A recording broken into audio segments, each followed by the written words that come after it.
रखा और इसमें समय समय पर घी डालते रहे। वो कभी भी ये दोनों एक ना हो जाएं, इसके लिए पूरी ताकत लगाकर अपने एजेंटों को उन्होंने भारत की बहुत सारी संस्थाओं में घुसा के बिठा दिया कि ये समाज एक ना हो जाए। और इस तरह से बदस्तूर गाय कटती रही और हत्या होते होते करोड़ों की संख्या में पहुंच गई। जब अंग्रेज गए 15 अगस्त 1947 को, तो भारत के महात्मा गांधी जैसे कुछ क्रांतिवीर जो जीवित थे, उन्होंने ये प्रश्न उठाया कि हाँ, और कहा कि अब अंग्रेज गए हैं, जल्दी से गोहत्या बंद होनी चाहिए। तो वो गोहत्या बंद होने के लिए भारत की संसद में प्रस्ताव आया और उस प्रस्ताव को लाने वाले एक बहुत अच्छे सांसद थे, उनका नाम था महावीर त्यागी। वो कई बार संसद सभ्य बने थे, माने खासदार बने थे। सोनीपत नाम का एक क्षेत्र है हरियाणा में, वहां से वो जीत कर आते थे और किसी राजकीय पक्ष के टिकट पर नहीं, अकेले जीत कर आते थे।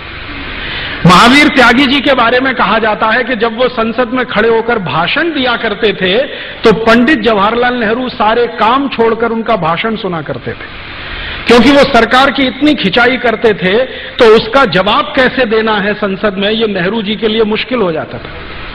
तो नेहरू जी सब काम छोड़कर महावीर त्यागी जी का भाषण सुनते। महावीर त्यागी जी ने सबसे पहले याद दिलाया कि देखो, अंग्रेज अब चले गए, हमारी सरकार आ गई, अब गोहत्या बंद करने के लिए कानून बनाओ। तो संसद में प्रस्ताव आया, उस पर बहस हुई। महावीर त्यागी जी ने एक बहुत बड़ा काम किया कि अंग्रेजों की ये जो राजनीति थी हिंदू मुसलमानों को बांटने की, गाय के प्रश्न पर, उसके सारे डॉक्यूमेंट्स पार्लियामेंट में उन्होंने डिस्ट्रीब्यूट किए कि देखो असलियत ये है, कोई मुसलमान गाय का मांस ज्यादा नहीं खाता और कोई मुसलमान गाय को कटवाना भी पसंद नहीं करता।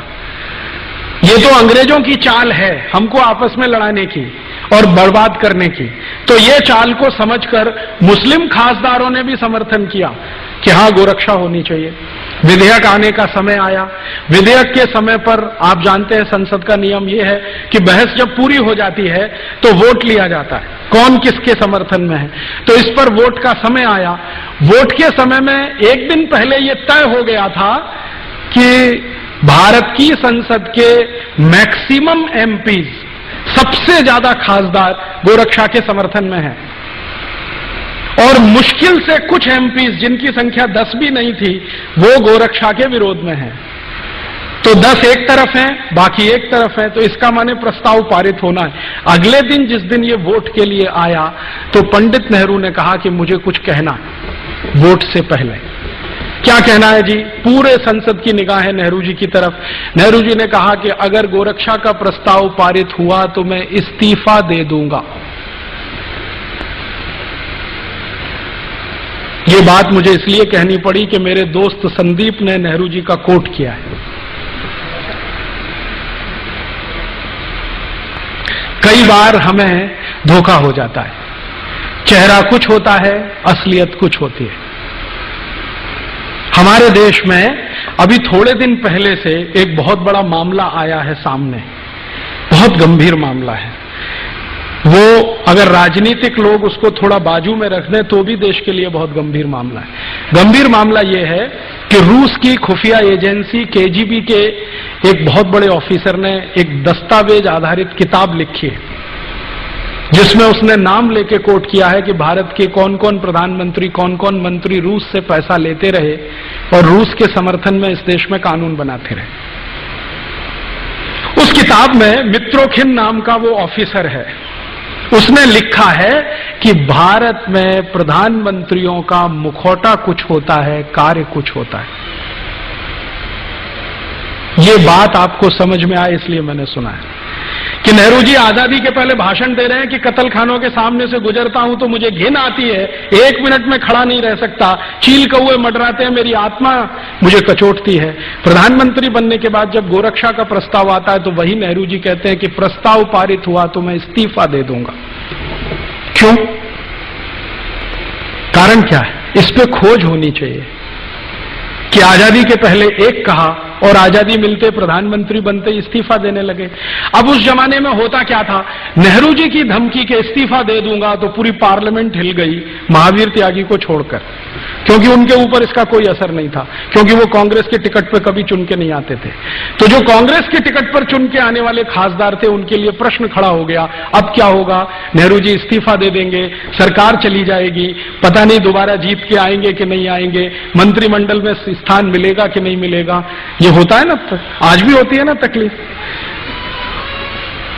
अभी थोड़े दिन पहले एनडीए सरकार चलती थी, श्री अटल बिहारी वाजपेयी ने कहा इस्तीफा दे दूंगा। देखा आपने कैसा तमाशा हुआ।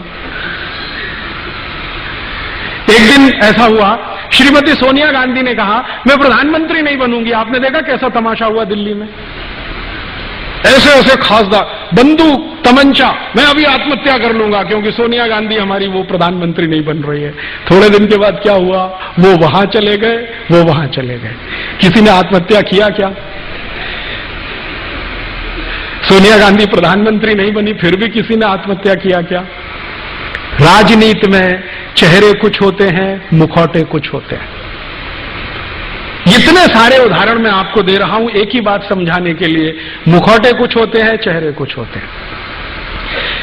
बिल्कुल जरूरी नहीं है कि कोई बात जो कह दी है उन्होंने पब्लिकली उस पर वो टिकेंगे, क्योंकि हिंदुस्तान की राजनीति का यही सबसे बड़ा दुर्गुण है। एक दिन बोलना, अरे मुझे तो गलत कोट किया है अखबार वालों ने, अखबार वाले सुना देंगे देखो तुमने बोला है, हाँ बोला है तो तुमने गलत अर्थ निकाल लिया इसका। अब कितने अर्थ होते हैं किसी शब्द के, ये पॉलिटिशियन से आप पूछिए। ये जो बीमारी है ना भारत में, नेहरू जी के समय से है, आज की नहीं है। मैं आपको ये समझाना चाहता हूं। और चूंकि ये बीमारी उस जमाने से है, इसलिए गोरक्षा का कानून आज तक बना नहीं इस देश में। जब जब संसद में कोशिश हुई, कुछ ना कुछ अड़ंगा इसी तरह का। एक और उदाहरण देता हूं। 1966 में आप में से कुछ लोग होंगे, मैं तो तब पैदा भी नहीं हुआ था जिस समय की यह घटना है। भारत के लाखों संतों ने एक बहुत बड़ा जुलूस निकाला दिल्ली में, गाय रक्षा होनी चाहिए, कानून बनना चाहिए। गांधी जी तो तब थे नहीं, विनोबा जी थे, गांधी जी के शिष्य थे। उनका आशीर्वाद लेके बहुत बड़े बड़े साधु संत इकट्ठे हुए। स्वामी करपात्री जी महाराज, जो शंकराचार्य के स्थिति वाले संत हैं, वो उन्होंने लीडरशिप लिया, गोरक्षा होनी ही चाहिए। लाखों साधु संत इकट्ठे हुए और उन्होंने कहा कि हम संसद को घेर लेंगे अगर सरकार गोरक्षा का कानून पारित नहीं करती। सौभाग्य या दुर्भाग्य जो भी कहिए, स्वामी करपात्री जी महाराज के थोड़े दिन पहले के आशीर्वाद से श्रीमती इंदिरा गांधी प्रधानमंत्री बन गई थी। तो स्वामी करपात्री जी को लगता था कि इसको तो आशीर्वाद मैंने दिया है, अब ये कैसे मना करेगी मेरे काम को। स्वामी जी को मालूम नहीं था चेहरे कुछ होते हैं, मुखौटे कुछ होते हैं। अच्छा, विनोबा जी ने भी आशीर्वाद दिया था, आपको मालूम है, श्रीमती इंदिरा गांधी को।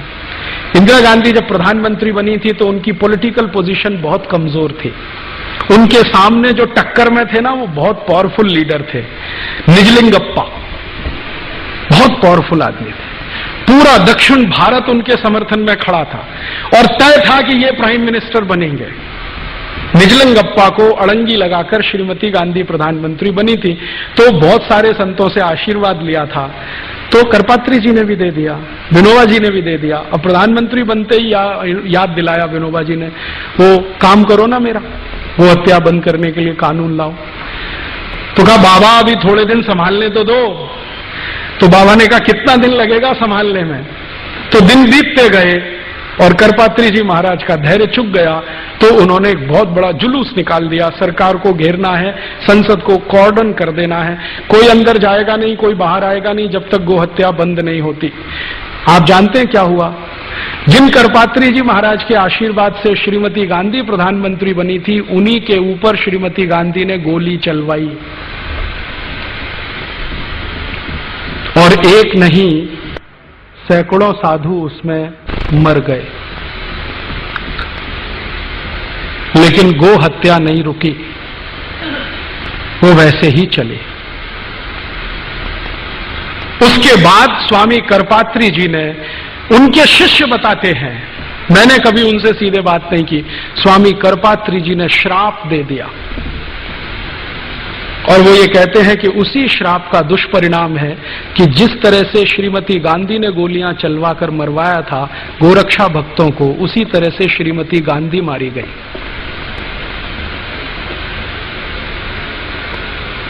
और ये अजीब संयोग है, मैंने इस पे थोड़ा काम किया तो मुझे पता चला श्रीमती गांधी ने जिस दिन ये गोली चलवाई थी उस दिन गोपा अष्टमी थी।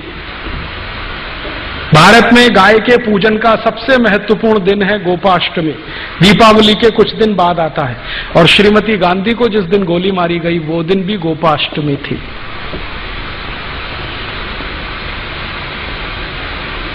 ये सब हुआ लेकिन गो हत्या नहीं रुकी। विनोबा भावे जिन्होंने आशीर्वाद दिया था श्रीमती गांधी को, वो जीवन के अंतिम दिनों में डिप्रेशन में चले गए। इतने डिप्रेशन में चले गए कि उन्होंने आत्महत्या कर ली, खाना पीना छोड़ दिया, जैन संतों की भाषा में कहूं तो संथारा ले लिया, और कॉन्स्टिट्यूशन की भाषा में कहूं तो आत्महत्या कर ली। इतने डिप्रेशन में गए विनोबा जी। और विनोबा जी बार बार एक प्रश्न पूछते थे कि मैं कोई बहुत बड़ी मांग नहीं कर रहा हूं, एक छोटी सी मांग है कि गाय का कत्ल बंद करा दो, कोई बहुत बड़ी मांग नहीं है, संसद के सब सदस्य मानते हैं, मेजॉरिटी संसद इसके साथ में है।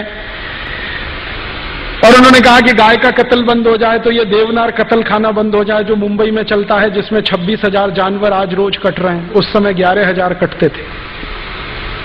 छोटा सा प्रश्न था, नहीं हुआ और वो वहीं छूट गया।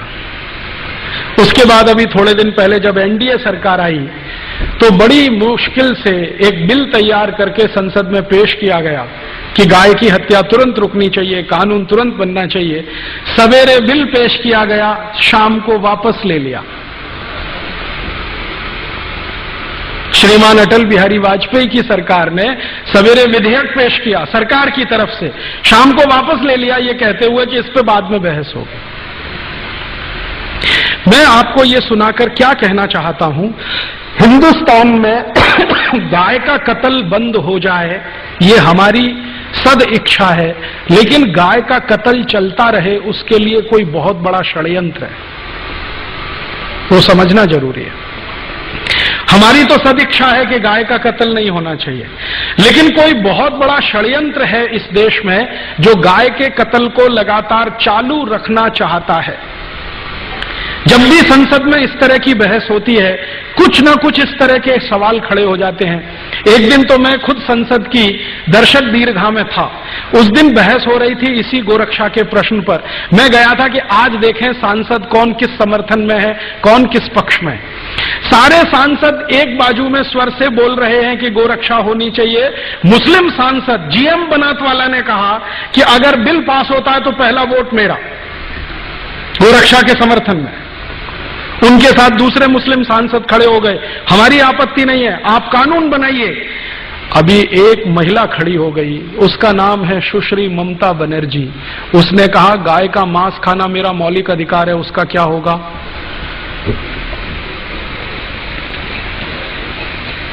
गाय का मांस खाना मेरा मौलिक अधिकार है, उसका क्या होगा?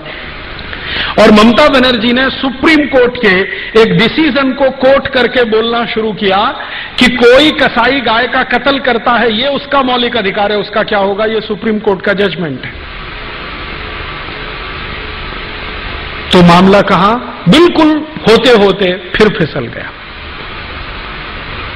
इसी तरह से एक बार और हुआ, हमारी संसद में सब तय हो गया कि गोरक्षा का बिल पास ही हो जाना चाहिए, सब हो जाना चाहिए।